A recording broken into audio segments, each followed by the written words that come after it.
यानी information, information के बाद नॉलेज, नॉलेज के बाद इंटरेस्ट आ गया।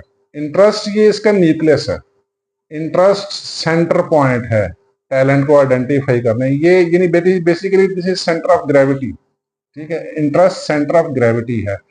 अब उस एक में या दो में जिसमें मेरा इंटरेस्ट पैदा होगा उसके बारे में मैं एक्सपीरियंस हासिल करूंगा। ये बड़ी गौरतलब बात है, सबसे इंपॉर्टेंट पॉइंट है। जिसमें मेरा इंटरेस्ट होगा उसको मैं एक्सपीरियंस करना चाहूंगा।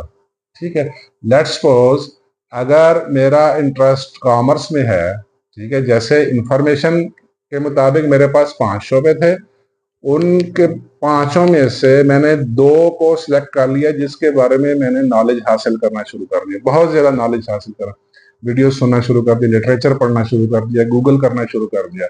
उन 2 में से एक या दो भी हो सकते हैं, एक भी हो सकता है, मेरा इंटरेस्ट उनमें डेवलप हो जाएगा। जब इंटरेस्ट डेवलप हो जाएगा उसके बाद इंटरेस्ट के बाद उनको मैं एक्सपीरियंस करना शुरू कर दूंगा, यानी उसको बकायदा मैं पढ़ना शुरू कर दूंगा, बकायदा प्रैक्टिस में लाना शुरू कर दूंगा, बकायदा उस पर वर्कआउट करना शुरू कर दूंगा। ये बात बड़ी गौरतलब है।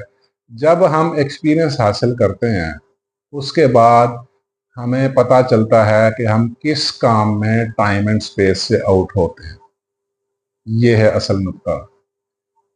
किस काम में, ये मेरा जुमला ज़हन में रखिए, किस काम में हम टाइम एंड स्पेस से आउट हो जाते हैं। टाइम एंड स्पेस से आउट होने का मतलब ये है कि ना तो आपको वक्त गुजरने का पता चलता है और ना आप मुआवजे की कदर करते हैं। ये बड़ी गौरतलब बात है।